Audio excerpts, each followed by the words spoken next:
2022년 1월 첫째 주 1월 3일부터 1월 7일까지 경제신문을 읽어줘 시작하겠습니다. 네, 목차는 부동산, 경제금융, 주식, 종합면.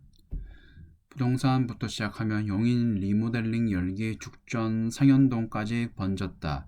죽전 도담 7단지 안전진단 통과 430가구 별동 중축 494가구로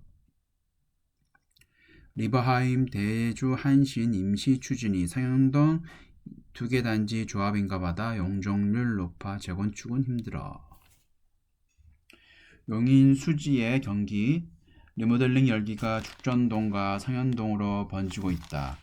분당선 수지구청역을 끼고 있는 풍덕천동 리모델링이 속도를 내자 인근 단지에서도 사업을 해보자는 단지가 늘어나고 있다. 준공 30년을 맞은 분당 등 일개 신도시에서 정비 사업이 본격화할 조짐을 보이고 있는 것도 자극이 되고 있다. 1990년대 중반에 지어진 노후 아파트가 밀집한 풍덕천동에서 리모델링 사업이 활기를 띠자 죽전동과 상현동에서도 리모델링이 추진되고 있다는 분석이다. 풍덕천동 아파트들은 기존 용적률이 높아 재건축이 아닌 리모델링으로 일찌감치 방향을 잡았다. 풍덕천동에서 삼익, 풍림, 동아 1620가구, 수지, 신정 9단지 주공 812가구, 보원아파트 619가구, 현대 성호 8단지 1239가구 등이 조합 설립을 마치고 도시계획위원회 심의 절차를 받고 있다. 용인 수지 일대 아파트보다 입지가 5년가량 빠른 분당 신도시에서 리모델링 사업이 탄력받고 있는 것도 영향을 미쳤다. 죽전동의 한 리모델링 조합 관계자는 일기 신도시에서 리모델링 사업을 잇따라 추진하자 주거 환경을 개선해야 한다는 주민들의 목소리가 커지고 있다며 재건축은 사업성이 없어 리모델링이 대세가 되고 있다고 전했다. 지방자치단체도 지원에 나섰다. 용인시는 최근 리모델링 활성화를 위해 수지기흥구 택지지구 내 공동주택 리모델링 용적률 상한율 종전 210%에서 300%로 대폭 높였다.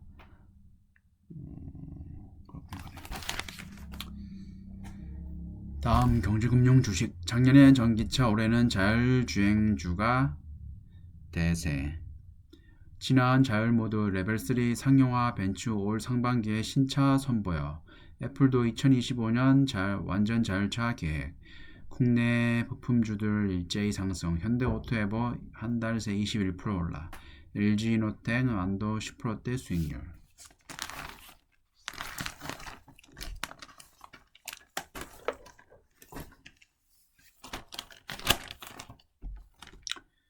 자율주행주 테마는 지난해 증시에서 주도적인 테마로 주목받지 못했다.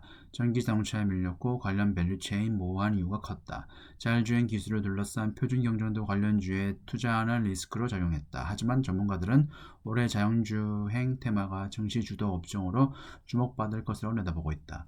자율주행 기술이 빠르게 발전하고 있어 미국 빅테크 기업을 중심으로 한 자율주행 기술 개발 속도가 빨라지고 있기 때문이다.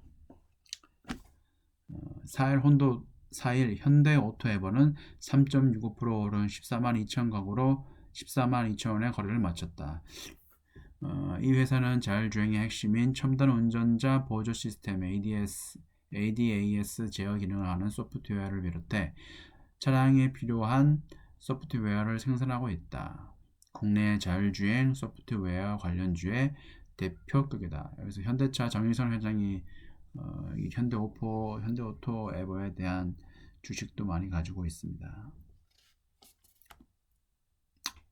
같은 기간 자율주행 핵심 하드웨어 카메라 모듈을 생산하는 LG노텍대가 MC넥스도 각각 18.7%, 8.41% 올랐다. ADAS를 만드는 현대모비스와 만도도 7.12%, 11.7% 올랐다. 많이 오르네. 소프트웨어 관련주로는 오비고와 팅크웨어가 있다. 오비고는 국내 커넥티드카 소프트웨어 시장을 과점하고 있는 업체다. 차량 내에서 사용하고 있는 각종 앱을 개발하고 관련 소프트웨어를 공급하고 있다. 다음 귀해지는 실적주. 조철기 올라탈 때 기관 매도세 이달 중 일단락될 듯. 낙폭 컸던 중대형주 눈여겨봐야. 목표가 괴리 큰 종목도 반등 관측. 조선업 이익 예상치 52% 올라. 기계 해운업도 실적 상향 조정. 현대중공업 지주 펜오션 등 유망.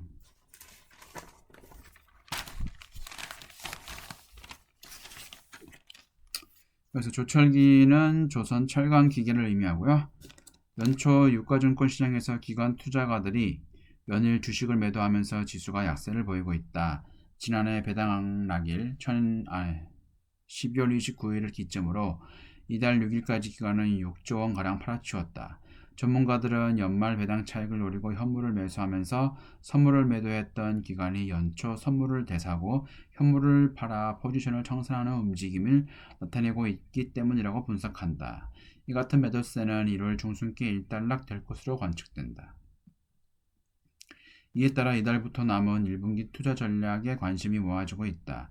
주요 증권사에서 변동성이 큰 시기인 만큼 그동안 낙폭이 컸던 종목과 실적이 상향되고 있는 종목을 눈여겨봐야 한다고 조언했다. 올해 같은 경우에는 작년 21년도 11월부터 외국인들이 실적이 이익 모멘텀이 많이 향상되는 업종을 전반으로 해서 많이 매입을 하고 있습니다. 거기 뭐 IT 하드웨어나 아니면 반도체 이쪽으로 많이 매입을 하고 있고요. 낙폭 과대주 주목. 한국거래소에 따르면 지난달 29일부터 이달 6일까지 기간 순매도액 6조 원을 넘어섰다. 증권업계에서는 작년 12월 초 금융투자의 수급을 고려하면 2조 원 안팎의 추가 매도세가 이어질 것으로 보고 있다. 코스피 지수는 펀더멘털 문제, 미국의 조기금리 인상 우려 등의 악재로 수급 요인까지 겹쳐 당분간 지지부진한 흐름을 보일 것이라 예상된다. 이달 중순부터는 기관의 배당 차익 거래에 따른 매도세는 마무리되며 낙폭이 컸던 중대형주 위주로 반등세가 나타날 것이라는 전망이 나온다.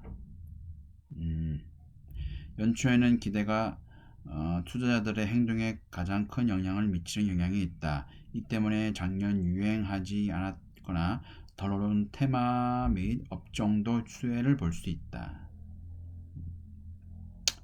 올해 영업이익 추정치가 최근 들어 가파르게 올라서고 있다. 업종은 조선기계, 해운, 생명보험 등이 꼽힌다. 최근 3개월 동안 조선업종은 연간 영업이익 추정치는 52.1% 상향 조정됐다.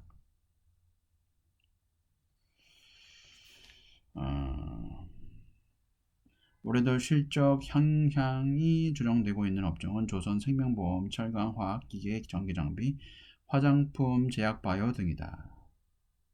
이 같은 전략을 바탕으로 올해 실적과 주가 반등이 기대되는 종목에는 녹십자, NC소프트, LG화학, SK케미칼, DL, 콜마 B&H, 키움증권, 삼성생명, 현대중공업 지주 하나솔루션, 포스코 종근당, 페노션 등이 포함됐다. 이 중 증권사 목표 주가와 계리율은 SK케미칼이 127.7%로 가장 높고 나머지 종목은 40에서 50% 수준이다.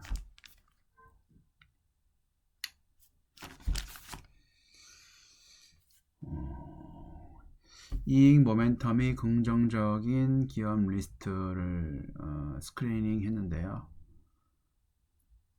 이 기준은 뭐 시가총액 3,000원 이상이고 22년 영업이익 증가율이 플러스 21년 4Q 4분기 그 다음에 22년 영업이익 변화율 플러스이고 21년 3분기 영업이익 실적치가 컨센서스를 상회한 업종으로 쭉 불러드리면은 첫 번째 SK하이닉스, KT, LG노텍, 기업은행, 현대글로비스, LNF, LG유플러스, DB하이텍, GS리테일, 포스코 인터내셔널, TSK, 심텍, 롯데칠성, SBS, 이녹스 첨단소재, 원익QNC, 파트론, 테스나, CJ, 프레시웨어 등이 있습니다. 다음 총화면 인플레 논란 패드 3월에 금리 올리고 양적 긴축도 나선다. 나스닥 3.3% 하락, 11개월 내 최대, 국채금리 급등, 비트코인은 폭락, 8.7조 불 보유자산 3월부터 매각, 돈줄 재는 속도 전보다 빨라질 듯.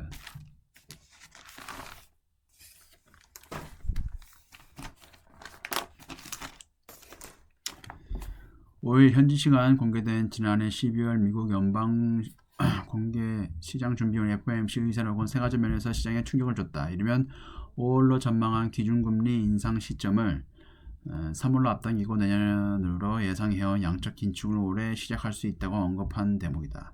2008년 글로벌 금융위기 때보다 훨씬 빠른 속도로 긴축이 마무리될 것이란 관측이 세계 금융시장은 요동쳤다. 페드는 지난 14일, 15일 열린 FOMC 의사록을 통해 오는 3월 금리를 올릴 수 있다고 예고했다. 페드의 위원들은 금리 전망을 점으로 표시한 지난달 점도표에서 올해 세 차례 금리를 올릴 것으로 예고했지만 인상 시작 시점은 5, 6월에 될 것이라는 게 대체적인 관측이었다. 하지만 의사록에 따르면 FOMC 참석자들은 기준금리를 당초 예상했던 것보다 더 빨리 올리는 게 타당하다고 판단했다. 페드가 3월에 금리를 올리기 위해 활주로에 있다며 그들도 페드를 억제하기 어려울 것이라고 말했다. 시중에 풀린 유동성을 회수하는 양적 긴축 전망 시점도 예상보다 빨랐다. FOMC 참석자들은 기준금리를 인상한 뒤 비교적 빨리 대차 대조표 규모를 축소하는 게 적절하다고 했다. 시장에선 올해 안으로 기준금리를 두세 차례 올리고 내년에 긴축에 들어설 것으로 봤다. 과거 사례를 참고한 예측이다. 페드는 2015년 12월 연 0에서 0.25%였던 기준금리를 올린 뒤 2017년 11월 긴축에 들어갔다. 하지만 이번엔 금리 인상 후 양적 긴축 전환까지 걸리는 기간을 2년에서 대폭 단축할 수 있음을 내비쳤다. 페드가 공격적으로 긴축에 나선 것은 살인적인 인플레이션 속도 때문이다. 작년 11월 소비자 물가지수 CPI는 1982년 이후 최대폭 6.8%를 급등했다. 페드가 기준금리 결정에 참고하는 개인 소비 지출 PCE 기준으로도 같은 달 5.7% 뛰어 1982년 이후 39년 만에 최대폭을 상승했다. 고용시장이 회복되고 있는 것도 긴축을 서두르는 요인으로 작동했다. 11월 미국 실업률은 4.2%를 기록하며 페드가 정한 최대 고용 수준 4%에 다가섰다. 지난달 민간 고용도 시장 예상의 2배 수준인 80만 명이 늘었다. 페드는 2020년 코로나19가 시작된 이후 무제한 양적 완화를 통해 자산을 늘렸다. 미 국채와 주택저당증권, MBS 등을 사는 방식을 통해서다. 매달 $1200 규모의 채권을 매입하면서 페드의 자산 규모는 지난달 기준 8조 7,575억 달러로 증가했다. 페드가 보유 채권을 시장에 매입하면 채권 공급이 늘어 시중금리가 상승할 공산이 크다. 이날 세계 채권 시장의 벤치마크 역할을 하는 미국 10년물 국채금리가 0.05% 프로포인트 오르며 연 1.71%를 마감한 것도 같은 이유에서다. 10년물 미국채 금리가 1.7% 넘어선 것은 지난해 4월 이후 9개월 만이다. 페드는 이런 부작용을 막기 위해 양적 긴축도 최대한 빨리 끝낼 것으로 했다. 양적 긴축이 빨라지면 기준금리가 급격히 오를 가능성이 줄어들기 때문이다.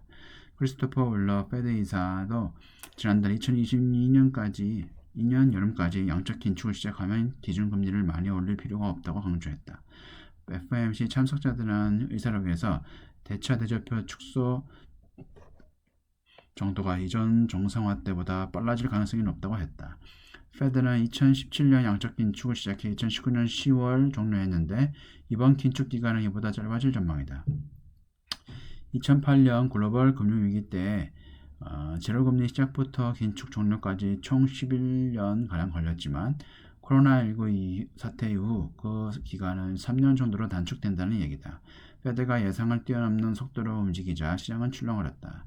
이날 뉴욕 증시에서 다우지수는 전날보다 1.07% 하락했고 S&P 지수는 1.94% 떨어졌다.